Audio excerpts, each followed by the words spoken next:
Hello and welcome to Dialogue. In September 2021, Chinese President Xi Jinping launched the Global Development Initiative at the UN General Assembly, calling for shared growth and faster progress on the 2030 Sustainable Development Agenda.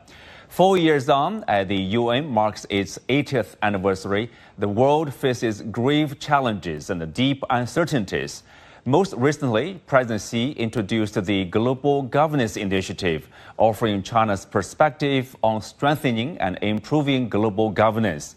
So what can these initiatives contribute in today's turbulent world? How can they support the 2030 agenda? And what does the future hold for UN-centered international system? That's our topic today. I'm Xu Qinduo.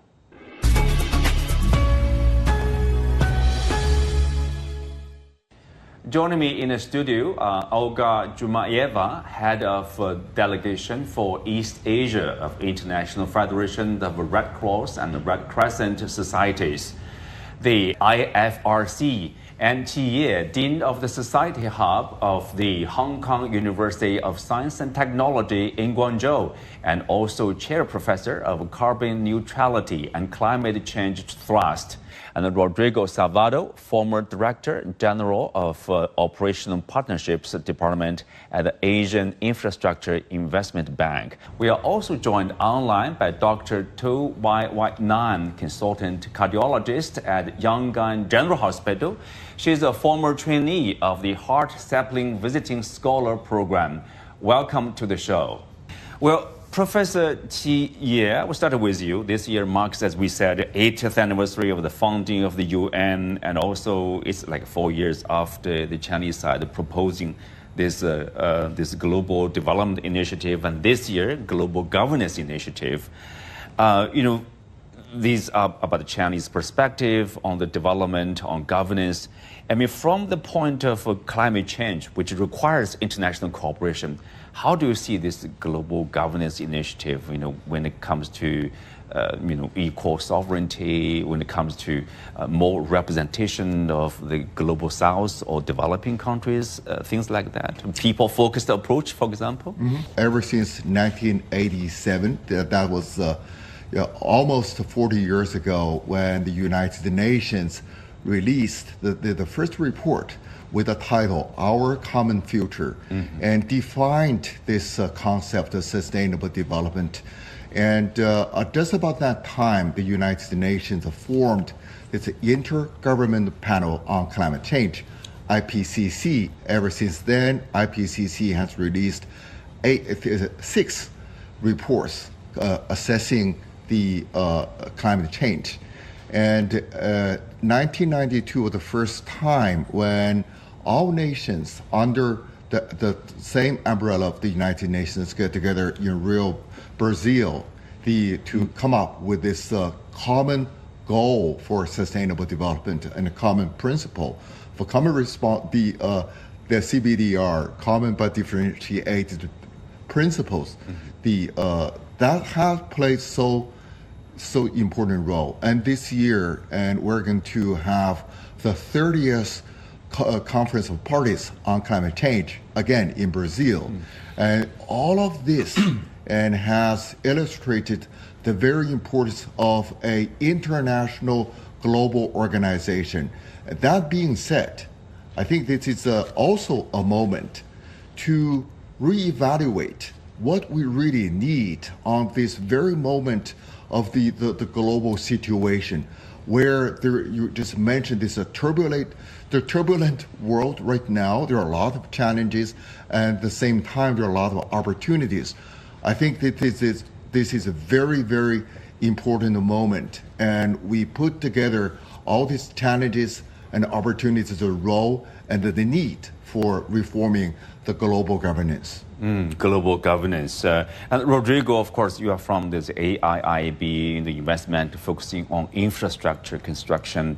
That's part of the, I would say, global governance, sort of, right, related. What do you make of that? Well, thank you for having me. I think it's a timely conversation. We were just discussing before the AIB is a multilateral development bank, right? In many cases, it's part of this global governance because it's global governance is how people are coming together to solve problems for others, right? I mean, that is what is about global governance. We can talk about like those difficult terms, right? But what is actually at the end of the day is how we can actually come together with our complementarities to solve global challenges. Climate is one, right? But global poverty, one is global security, and is a good thing, a good fact to put out there is our bank has 111 members, right?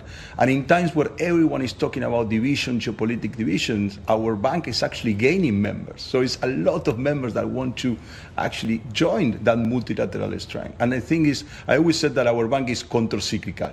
Why? Because we provide stability. We provide financing for 30 years. And this is what our members are looking for. And I think that, what this global governance actually provides is stability. In times of turbulence, we need to look for stability. And I think everything that actually comes to contribute to that stability is very welcome. And again, I think, we all come together, the multilaterals, the UN, and each, country as a leader, basically have to come together to do that. Interesting facts of countries looking for basically like a good governance, let's say, and also organized way to cooperate and right. to let's say produce and do business, let's say. And Olga, of course, if you look at China, there are already like 4 initiatives together, development initiative, security, civilization, and now a governance initiative. I mean, you are here for many years. You are observing the Chinese development, Chinese philosophy in terms of governance. Based on this initiative, what is the vision of the world, from your point of view, like China is wishing to have? Well, China is wishing to see, we need it probably to this direction or this kind of world? Well, thank you very much. And so the Global Development Initiative, it has 8 priority areas. And if we look at Global Development Initiative, if we look at Sustainable Development goals, then there is a very strong overlap between them and very strong interaction between them. And of course, the Global Development Initiative shines the brightest in those Sustainable Development goals that focus on no poverty, zero hunger, good health, climate action, but also if you look at the Global Development Initiative, it actually boosts the implementation of the whole spectrum of SDGs, because Sustainable Development goals, they actually focus on end of poverty, they focus on saving the planet, protecting the planet, and ensuring prosperity by 2030. And that's the biggest contribution that the Global Development Initiative is adding. Professor Qi, you see this alignment of Global Development Initiative, which focuses on development, and also as SDG, the UN. These goals, as mentioned, like they are overlapping the visions there. In what way the Global Development Initiative help probably accelerate, the progress or the achievement of those SDGs? This Sustainable Development Goal was agreed in 2015, September 2015, exactly 10 years ago. So we're actually now celebrating that 10th anniversary of SDG. And when that was proposed, there were 17 goals, and there are, just about 160 the sub-objectives. And there are so many of them. And each different country, they are doing differently in addressing these different goals. For instance, the poverty alleviation. And China has, over the last 30 to 40 years, have basically alleviated 1 billion people out of poverty. And that is a huge share in terms of achieving the Sustainable Development Goals. And some other countries probably doing the not so well.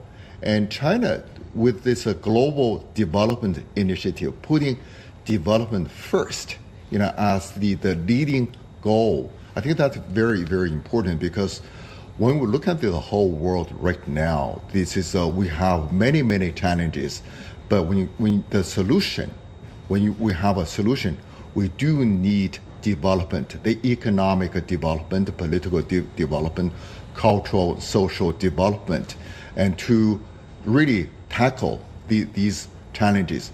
I think China has the responsibility and also has some experience to share with the rest of the countries, especially the global south countries, and how we have experienced over the last few decades, and how we have put 800 million people from the rural area to the cities, and how we addressed the very serious pollution problem, how we made the fresh water and fresh air, and I think there's so much that that China can share. I think that's why this GDI and the overall goal very much aligned with SDG, and but the way we do it, the way that the Chinese way of addressing these challenges, I think there's so much that can be shared and help with the global south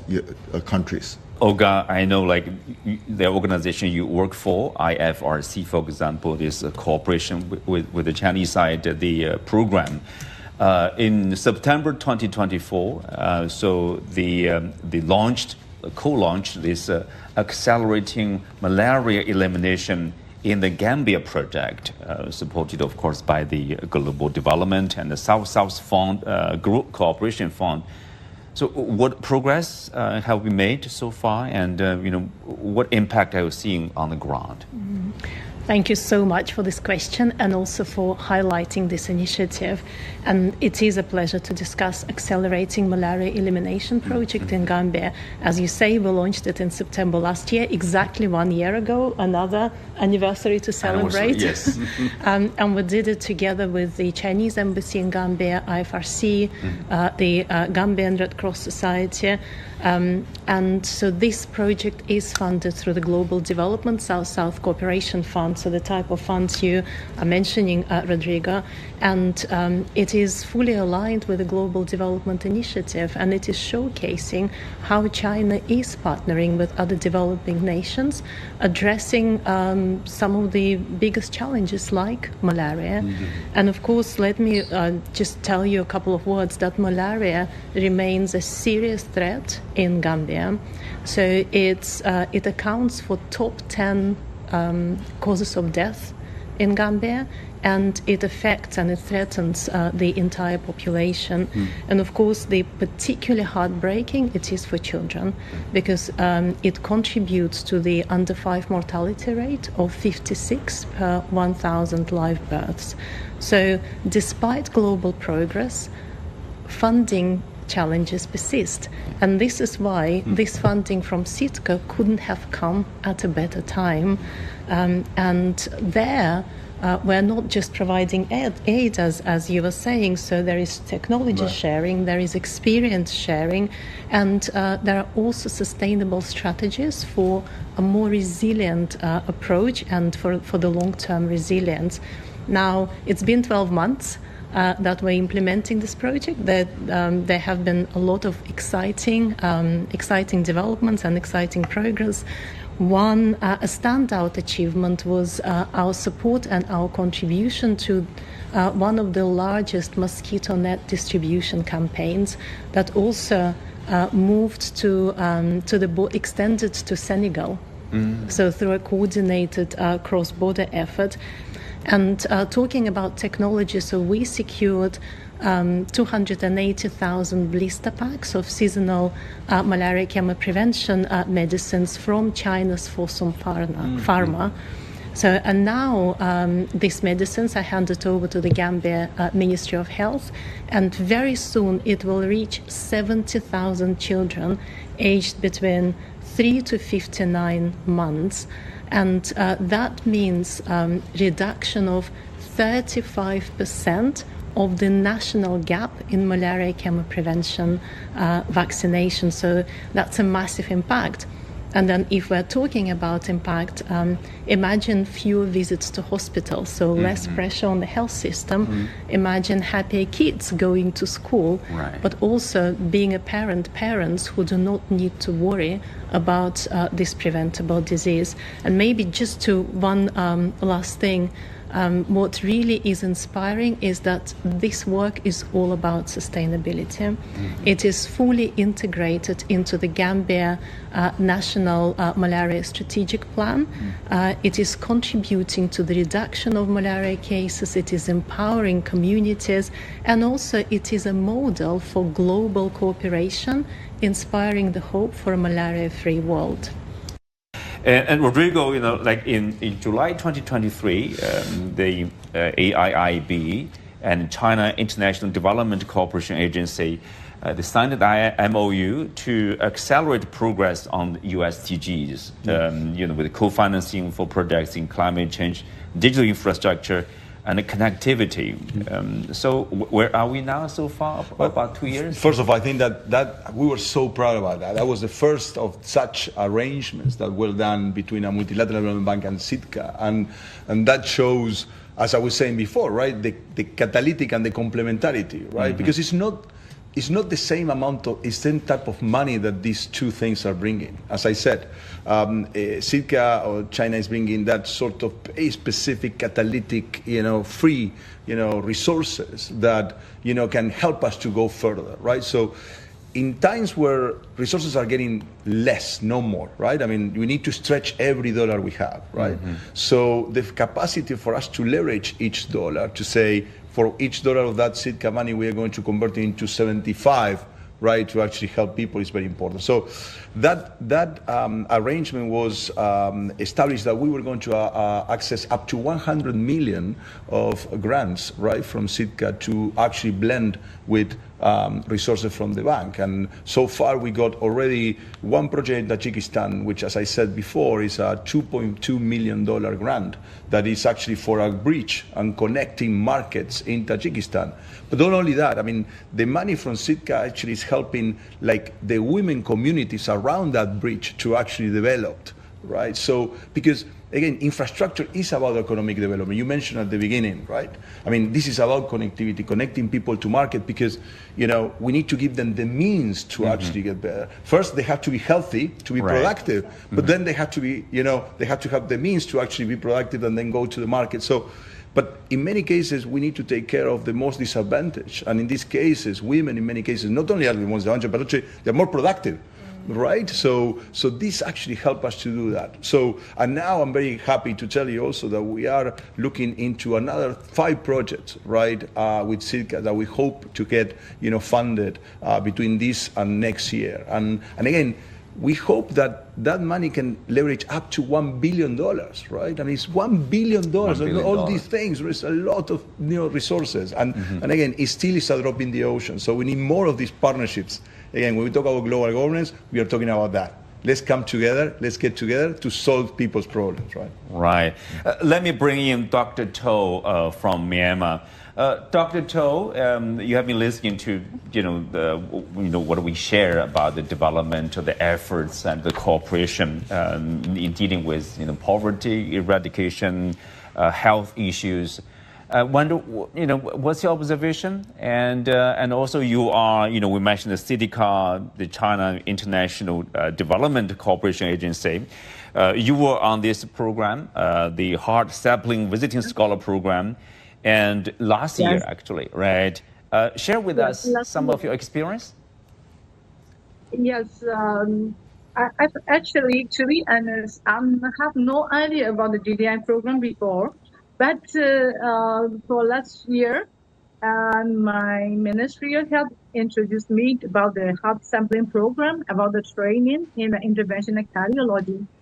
Because as I'm a young cardiologist from the Myanmar, and this is, I first heard about the DDI program, and I'm decided to apply it, and luckily I was accepted. And in April 2024, I joined the heart sampling program in the Yangon Cardiovascular Hospital in the interventional cardiology training. Cardiology interventional training and it helps me a lot. And because in Xiamen Cardiovascular Hospital, I obtained a valuable experiences and the supervisions of the experienced doctors, cardiologists in the field, and it broadens my knowledge and skills, and I can help my people in a better way. Thank you, Dr. Toe. Thank you for joining us. Flying, so a lot of the doctors and a lot of the cardiologists. Yes. Yeah. Yeah. Good luck. Back to the studio. Of course, we are talking about the cooperation and the progress. At the same time, we have to face some of the challenges. Like at the UN earlier this year, the Secretary General warned, the challenges we are facing. The donors are pulling back, and rising borrowing costs are draining public investment. Rodrigo, leaving the SDGs, I quote here, dramatically off track. Right. How big a challenge is that? Well, I mean, as I was saying, first of all, I think this is a great program show to give sense of purpose to the young generation. So I hope that we do TikTok or something like this, but because this is about purpose, right? I mean, these institutions are about purpose. It's about like coming together, and we need all the brain power we can to solve this issue. So that's just, in terms of sense of purpose, it's a good one. I think one of the key issues is about, as I said before, is we need to do more with less. That's the bottom line. The bottom line is everyone is looking, no one has a lot of resources to actually be thrown away. And I think there is a much more scrutinization of which each dollar that goes to international cooperation, what is going to actually do it. So we need to come up with ways of making that each dollar stretch. So I give you three examples. As I said before, first of all, we need to actually spend more time in preparing good projects so we don't spend money fixing bad projects. No, good point. It's straightforward, right? Yeah. You think it's obvious, but it's not. There's a lot of money going to bad projects, right? So, so we need, first of all, it's number one. So spend less money investing in preparing good projects before fixing bad projects and a lot of money. Once you actually are already in the field, it's very hard to make changes, right? So you have to do it outside. So again, that's one. The second one is partnerships. We have this tendency to replicate things. We need just this tendency to each of us do the same thing. Instead of me putting $1 and then Olga putting $1, Professor putting $1, we actually put like $5 each of us, right, to replicate that. And then we say, but we did all this together. So talking together and coordinating more about these things, and this is why global governance again is very important, because global governance allows you to first agree on the problem and then look at the solution altogether, right? So that's number two. The third one is actually private capital. A lot of this conversation, we are from the public sector, right? But I'm convinced that development is good business. We need to tell people that development is good business because there's no going to be other way to make this sustainable if the private sector doesn't come in. But what has to happen, we need to actually de-risk them, right? We need to give the money and we need to make them comfortable with the things. I mean, private sector will not probably invest naturally in bed nets for malaria because they say that's a public thing. Well, there is ways of actually making that a good business, right? Vaccination, immunization. So I think one of the things also message is not only about governments, it's actually governments and private sector coming together to solve these issues otherwise, and the young generations, right? So we count on them for the solutions. But this, I think, there are three ways in which we can actually make that gap, fill that gap. Otherwise, there's no way you're going to actually be matching those things dollar per dollar, right? Well, Olga, when the IFRC is anyway being affected by this uncertainty, by this slowdown of the economy, you also rely on cooperation from different governments with other organizations, right? Everyone is affected. A lot to think about in terms of obstacles and what can we do in 5 years left to achieve the 2030 agenda. But what we also see is multiplying conflicts. And we also see growing complex crises around the world. And these cause immense suffering to people.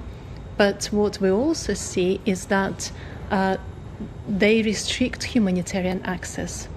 And they lead to attacks on civilians and on aid workers. This year alone, in the first 8 months of this year, 288 workers were killed. And of course, funding cuts. So that was your first question to me. And so the funding cuts are among the major obstacles for all of us. And they are alarming because they undermine our ability to deliver aid. And they also undermine our ability to protect vulnerable communities. So, and what we need, again, what we were saying, it's the global solidarity. It's the political will and the leadership that needs to be in place for us to move forward. And so cooperation among governments, multilateral organizations like the UN agencies and the IFRC or the Red Cross movement, the private sector, multilateral development banks. So Rodrigo, you were mentioning about private banks might not be interested immediate or instinctively in bed net distribution. But then if we talk about 3.9 billion people around the world do not have access to proper sanitation. Right. So that's also a business opportunity, and that's an opportunity to develop more sustainable partnerships, to give people choice, to give people dignity, to improve their health, but also to drive business and bring various sectors together in a more natural way. But let me also say that we do really need to meet and identify those opportunities, those gaps where we can really naturally work together in a more sustainable way so that we can reverse those cuts that hit people the most. And so with all the cuts that are being announced, we know that millions of lives are at stake because the programs are not funded. And so they are from famine-stricken regions in Africa to floods-ravaged communities in Asia. So a lot of people are affected these days. But also we need to support local actors to allow them to do their critical work. And as I come from the Red Cross, so what is badly needed, especially now, is respect for the international humanitarian law and protection of aid workers. Professor Jie, this global governance initiative, I think it's very much relevant to what is going on today in the world. We need a proper governance, improved or better governance. For example, having increased the voice of the developing countries or the global south to be heard, the challenges they face, what do they need, for example, for sustainable development. I mean, in that sense, also China has been a staunch supporter of UN-centered global system upon which we can improve to make it better. Do you see that's the vision for the future, for a better world? I think this is absolutely is not time to give up United Nations. While there may be some problem we need to fix, but overall we have to realize this the multilateral institutions, including the development banks, including these international organizations. These multilateral organizations, institutions are really, really key for a common global goal to fix the common global challenges. And this is so obvious. And under the leadership of the United Nations and many of these organizations, I think just listening to the both speakers, what is important really, the education. We must have a common shared understanding for a common future. This empowerment of the people, especially in the people in need, and investment, and also innovation. We need to put in a lot of resources and knowledge and human resources into that to have this education, this empowerment, innovation, and investment. I think this is really what we need. And let's put the money, put the resources in the right direction to address the global challenges. Yeah, with that, we're coming to the end for today's discussion. And many thanks to our guests. You can also watch us on the CGTN app on YouTube. I'm Xu Jingduo. Thanks for being with us. See you next time.